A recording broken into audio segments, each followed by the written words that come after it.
Introducing Unlock My Coach, the soulful marketing agency for coaches. Let's unlock your next level together. Let's connect.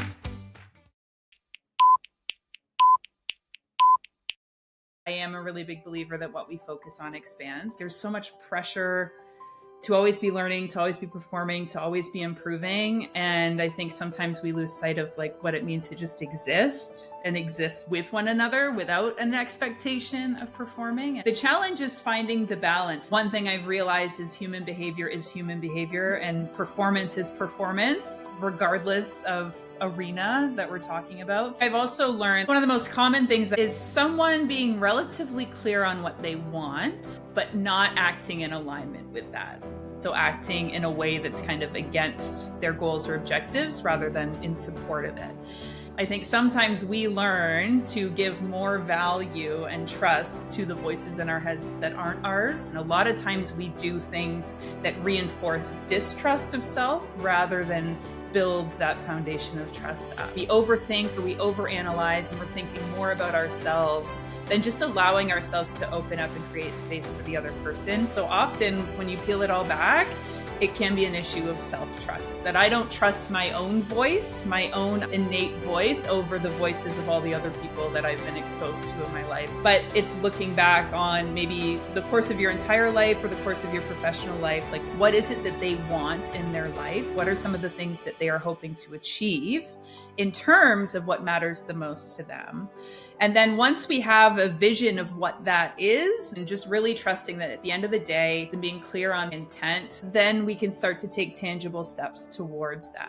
Welcome to Unlock My Coach, a podcast for seasoned, soulful, and successful coaches. In every episode, you'll hear incredible stories from coaches who are building their brands and making their mark in the booming $20 billion coaching industry. Who am I? Stacey Gonzalez, your host and founder of Unlock, a digital marketing and personal branding agency that helps coaches launch, market, and grow their businesses. Ready to unlock your coach? I know I've got your key in here somewhere. Welcome, everyone, to today's podcast. We're thrilled to introduce a powerhouse in the world of high-performance coaching, Margaret Jennings, or as her friends and colleagues call her, MJ. With over 17 years of experience, MJ has helped countless individuals build the mental fitness necessary to thrive under pressure, adapt to change, and perform at their best. In a world filled with constant distractions, overwhelming stress, and relentless uncertainty, MJ provides a science-backed, results-driven approach to strengthening mental resilience. Just like physical fitness, she believes mental fitness is not a luxury, it is absolutely a necessity. And so through practical exercises, proven strategies, she helps individuals break free from frustration, burnout, and stagnation to develop focus, adaptability, and emotional mastery. So if you're ready like I am today to level up your mental game, we'll have some fun in the process. MJ is going to bring us through some of her powerful strategies and how she promotes herself and her work. So MJ, welcome to the show. Super glad to have you here. So kick us off and tell us a little bit about your definition of a high performance coach. Yes, thank you for having me, Stacey. Really excited to be here and have an opportunity to chat with you. So my definition of a high performance coach is essentially someone who helps you sustainably perform to your potential. I think that in a Cole's Notes would be the way that I would define a high performance coach. And this concept of potential, that sounds a little nebulous, right? Perform to your potential. So when you do work with individuals, how do you level set that? And how do you help them figure that out so that they can know what the next level of performance is? Yeah, I mean, it's a really good question, right? I think I am not the person to define someone else's potential. I think it always starts with them doing the work to kind of excavate what matters to them. What is it that they want in their life? What are some of the things that they are hoping to achieve in terms of what matters the most to them? And then once we have a vision of what that is, then we can start to take tangible steps towards that. But I think potential is really whatever you define your fullest desires or your highest level desires. And then it's a matter of moving towards that. So, how do you define success as you think about the work you do with clients, your own version of success as a business owner, a high performance coach, your client's version of success? Like, walk us through a little bit about how you think about that in terms of many of our listeners are people building coaching practices and businesses, right? So, Yeah. getting to learn from somebody who's been doing it for 17 years. Yeah. Tell us a little bit about the success pieces. Yeah, I mean, success is a tricky word, right? As I'm sure you've experienced working in coaching, success can mean a lot of different things to a lot of different people. Some of them are supportive, some of them in some ways actually hold us back. I think the definition of success that I've landed on is living on purpose in alignment with your values. And that might seem a little outlandish, but I feel like we often see success as an outcome, right? It's like a success is something that I achieve, whereas I've really learned to define it more as a process. Like it is a way of being. And then the success comes as a byproduct of that. So for me, I see success as making those daily decisions that are supportive of you behaving in a way that aligns with what matters most to you, as opposed to trying to pursue or achieve something outside of you. Sounds like helping people unpack what do they really want? Why does it really matter to them? And then how can we co-create and get you there in a way that feels really good to you? Do you notice, and as you've been doing this work, are there typical patterns or things that clients come in with that you kind of, it sparks that in your head where you're like, oh, okay, this is the thing. This is the hurdle. This is probably one of my tools in my toolkit. And this is probably how this is going to look and go, like that pattern recognition piece. Yeah. I think probably one of the most common things I see is someone being relatively clear on what they want, but not acting in alignment with that. So saying that they want something, but doing something that doesn't align with what they say they want, right? So acting in a way that's kind of against their goals or objectives rather than in support of it. And to me, and a lot of the work that I do is around mental performance or mindset, right? I think a lot of times it's just a matter of the conditioning running the show as opposed to the clarity on what matters most to me running the show. And I think a lot of that comes down to self-trust as well. I think sometimes we learn to give more value and trust to the voices in our head that aren't ours, the things that we heard about what it means to be successful or our potential or our capacity. And we give those beliefs or messages more weight and we allow them to guide our decisions rather than what really truly does matter to us. So often when you peel it all back, it can be an issue of self-trust, that I don't trust my own voice, my own unconditioned, innate voice over the voices of all the other people that I've been exposed to in my life or all the other messaging. So a lot of the work that I do with clients is around building that self-trust. How do I learn to trust myself? I remember when I was first introduced to this work, I was in my mid-20s and I was hitting a bit of a wall myself. And I remember being told, listen, like there's no one in your life you'll ever spend more time with than yourself. Like the notion that I was in a relationship with myself, I was like, what are you talking about? You're crazy. That's not real. But at the end of the day, we are, right? And every day there is dialogue. Every day there are decisions being made. And I think part of it is acknowledging what's the message that I'm sending to me when I engage in this behavior or I make this decision. And a lot of times we do things that reinforce distrust of self rather than build that foundation of trust up.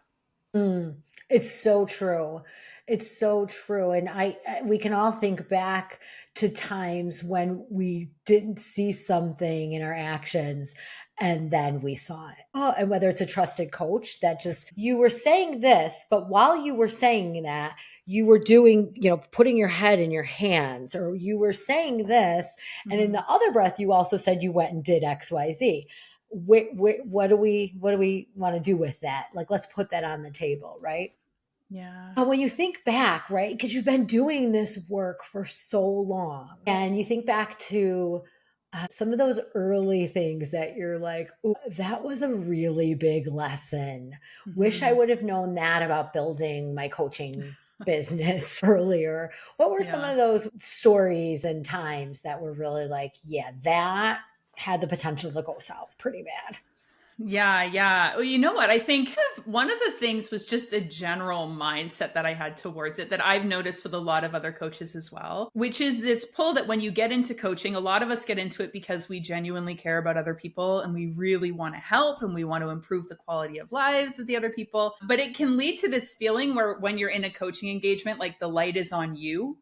You know what I mean? Like it's kind of like I'm worried about what I'm saying and doing and how I'm showing up and what this other person thinks of me. Whereas the reality is you want the light shone on that person, right? Like you want to help expose what matters to them and you want your focus and their focus to be on that. And I think sometimes when we on the early onset, our ego can get in the way and like again that self-doubt or the saboteur can come out and be like, am I cut out for this? Right? Or we overthink or we overanalyze and we're thinking more about ourselves than just allowing ourselves to open up and create space for the other person. And I think some of that is tied to unrealistic expectations we put on ourselves to be able to help everyone and to know all of the answers and to solve all of the problems.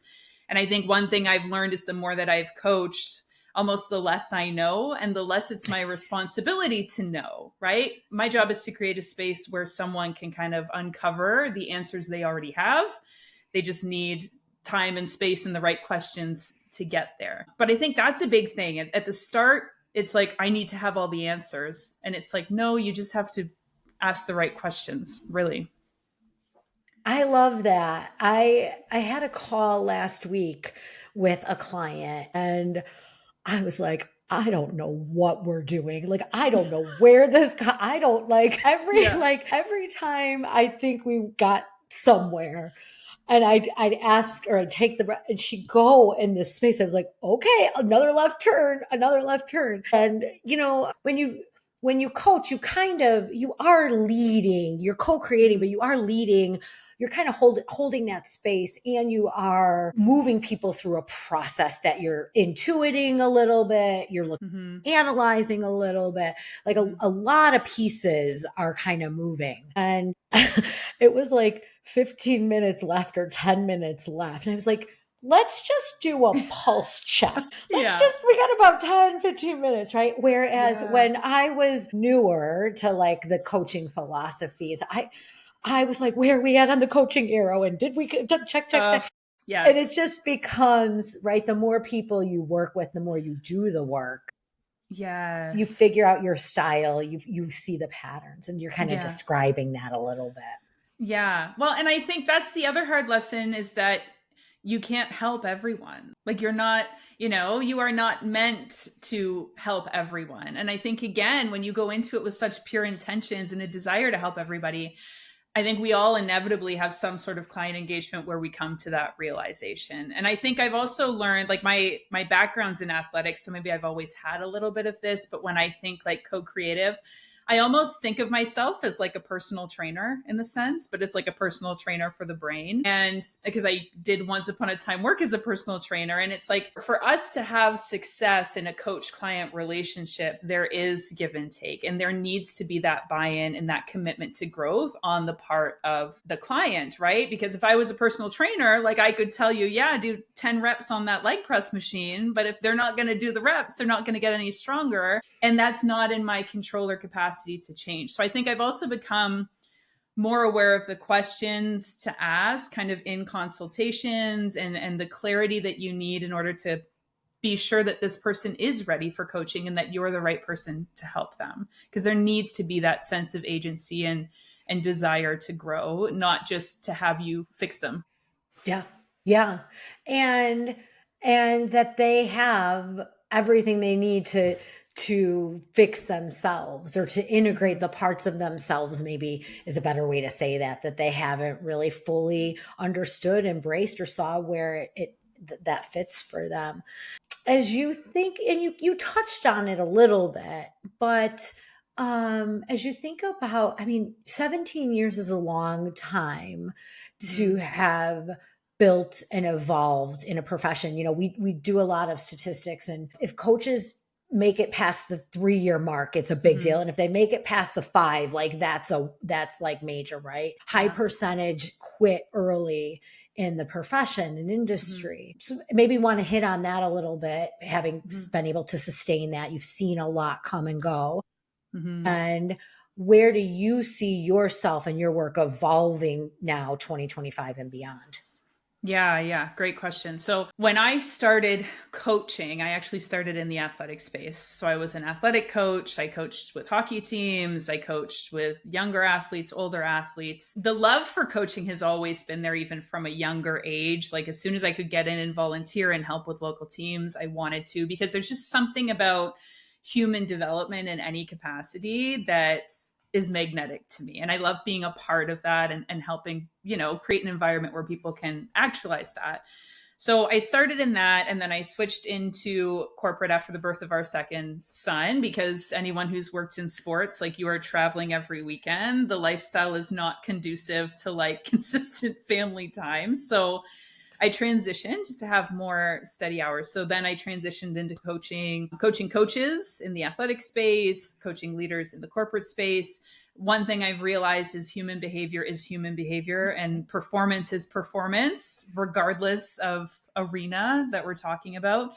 So when I transitioned at first, I was working with a local company as a contractor. So again, I was doing my own thing, but I was kind of in this umbrella of having opportunities provided to me. I did the group coaching, I did the one-on-one coaching, and then recently obviously transitioned more into doing my own thing. And I think the challenge is finding the balance. I'm sure a lot of coaches struggle with this, right? The one-on-ones are great. They are demanding of your time and energy and your bandwidth, right? And I think being able to keep that in check. I love the group stuff. I love the team dynamics. I love the cross-pollination. So for me, a big part of my sustainability and being able to do it for this long is the diversification. Like I do one-on-ones, I work with teams, I facilitate workshops, I do some group training where it's people coming from different avenues of life that don't necessarily come from the same workplace, but face the same issues. And I love that. And now kind of if I'm looking forward, again, I continue with my steady one-on-one clients. And then I have an online program that I run separately, which is just kind of like an asynchronous offering on self-leadership. But the new thing that I'm looking to get into is just building community and connection. Because I think this is another thing, any coach who works as a coach, you have a lot of connections and contact time with other people, but it's often in the context of you providing support and help to that person. And it can start to feel relatively isolating over a period of time. And I want there to be more support for coaches. So not just a group where, you go and you learn how to coach, or you, again, technical, tactical, here's how to build your business, but just a space for coaches to go and connect with other coaches with no hidden agenda. Like you can kind of take your coach hat off and just exist as a human and not be perfect and not have all the answers and not just have to listen to everybody all of the time. I think building just community for the sake of community. And one of the things that myself and a fellow coach are doing is we're looking into kind of creating these play dates. So just sessions where coaches can come together and play some fun, different games just for the sake of connecting, maybe learning a thing or two. But again, I just think so much of it is like, there's so much pressure to always be learning, to always be performing, to always be improving. And I think sometimes we lose sight of like what it means to just exist and exist with one another without an expectation of performing. And, that's kind of an area I'm looking to grow into as well. What a beautiful vision, and what an important mechanism to allow people to just, really take that mask off in community. And one of the things that coaches face is they do hold a lot of space for other people's stuff, and similar but differently than like a therapist, right? Yes. And so to have those spaces where you can just find your tribe of people without agenda is really good. So we'll look forward to your creation of that. When Thank you think about like the strategies or the tools or kind of like the things that you're like, this one, I can always pull this out of my back pocket if I need it, kind Yeah. of a thing. Yeah. Do you have any things that you really like to rely on or you use a lot in your coaching? Ones that are always hits, like there's certain exercises that are great for confidence building, right? So something like a victory log, right? So just like a diary where it's like, okay, we all know everyone is great at pointing out their flaws or what they didn't do well enough or what they could improve. We're not always great at pointing out our strengths or the things that are going well, but I am a really big believer that what we focus on expands. So that's not to naively assume that all is well. But truly, if we start to see more of the wins and more of the success, more of those things do tend to follow. So something as simple as like, what are 3 wins from your day? And at the end of each day, track those down. And often I'll have clients share them with me. And it's amazing how something that simple can have such a positive impact when it's repeated over time, because it seems groundbreaking to them, but it's like, I didn't realize like things are actually going well in my life. If you make an effort to look at it or notice it, you do see it. Another one in terms of the confidence building is it's kind of like a highlight reel exercise. So it's basically looking at like the top 10 moments, again, an athletic analogy, but it's kind of like Sports Center top 10 plays of the week. But it's looking back on maybe the course of your entire life or the course of your professional life. Like, what are 10 moments where you had great impact, you were successful, you felt great about the way you were showing up and the impact that you had, but really painting the picture of those memories and moments, putting them somewhere where you can actually pull it out and review. Because again, the message that we're telling ourselves, right? What is that message that's on repeat? If we don't make a conscious effort to make it positive and self-supportive, it's typically hardwired to be negative and a little self-deprecating. So these tools to just help us see our potential and help us see our success and shift what we're focusing on a little more consciously and deliberately, it can go a long way when we repeat it over time. Love that. I love that. I was just like, I could easily do that first 5 minutes on a call. Let's do a victory roll call. Give me the three things this week that you just are giving yourself an award for. I love that. Thank you for that. Of course. As you think about marketing yourself, getting your messages into the world, being known as a thought leader, personal branding, how do you think about those efforts for yourself and your business? So much like I would say 99.9% of the coaching community at the start, there was a lot of resistance, right? Like, I think there's a pressure that we put on ourselves that everything has to be groundbreaking. I think a lot of it was just acting my way into a new way of thinking. So I think lowering the expectations and the standards and just really trusting that at the end of the day, whether it's LinkedIn, whether it's Instagram, whether it's like DMs or attending networking events, I'm genuinely just here to help people. I believe in my capacity to help people and what I have to offer. And I have enough proof and evidence of how it's positively impacted the lives of my clients that I trust that.